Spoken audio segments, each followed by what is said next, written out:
जरांगेंना खालच्या पातळीवर जाऊन टीका करणाऱ्या लक्ष्मण हाकेंना मराठा समन्वयक योगेश केदार यांनी खडे बोल सुनावलेत।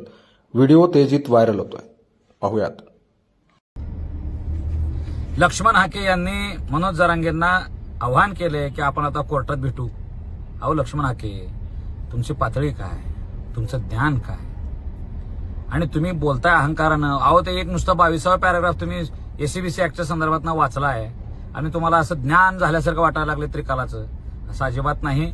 आज जे काही महाराष्ट्रात सगळं जे चाललेलं आहे की नाही, ते कुठल्याही सुप्रीम कोर्टाच्या न्यायनिवाड्याचं उल्लंघन नाही, तर ते ऑलरेडी असलेल्या कायद्यांच्या अनुषंगानं जे अंमलबजावणीचा अभाव होता त्या अंमलबजावणी करण्याचा संदर्भ नाही। आज जो काय आम्ही कुणबी दाखले मागतोय, कुणबी नोंदी शोधतोय, हे कायद्याच्या चौकटीत बसूनच आहे। आणि यापूर्वीचे सगळे तुम्ही लोक ज्या पद्धतीने आरक्षण घेताय की नाही, तुम्ही लोक ज्या गोष्टी ज्या प्रक्रिया पूर्ण करून आरक्षण घ्यायला लागलाय, फक्त त्याच प्रक्रिया आम्ही आमच्या पद्धतीने आम्हाला घ्यायला लागलोय। कुठली वेगळी काय? म्हणून लक्ष्मणराव हाके साहेब, तुम्ही फार मोठा असाल, पण आता मराठ्यांना तुम्ही चॅलेंज करायचं ठेवू नका। आम्ही रस्त्यावर जेवढी ताकद दाखवू शकतोय तेवढं कोर्टात सुद्धा दाखवू शकतोय। त्यामुळे तुम्ही जे काही करायचंय ते करा। आणि तसंही तुम्ही काय ओबीसी नेते हो? कोण तुम्हाला ओबीसी नेता मानतंय?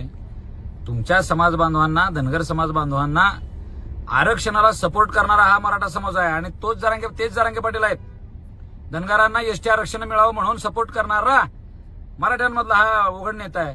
आणि तुम्ही मात्र ओबीसीचा कैवार घेऊन मराठ्यांना विरोधात घालताय। आज 25च आदिवासी आमदार तुमचा विरोध करत आहेत।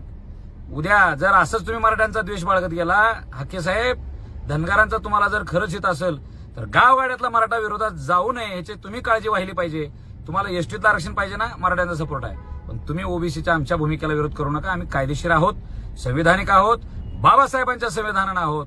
आणि जरांगे पाटलांनी जे काही स्टेटमेंट केलं की जर तुम्ही आमच्या आता मिळणाऱ्या आरक्षणामध्ये जर का तुम्ही चॅलेंज करत असाल, कोर्टात जात असाल, तर आम्ही मंडलला सुद्धा चॅलेंज करायचा प्रयत्न करू। अहो ती जर तरची भाषा आहे, ती गेलेलं नाही ना। आम्ही जर आतमध्ये यायला लागलो चॅलेंज करायची, कोण भाषा करणार आहे? म्हणून तुमच्यात कितीही असू द्या दम, आम्ही सुद्धा बघायला तयार आहोत। या स्वागत।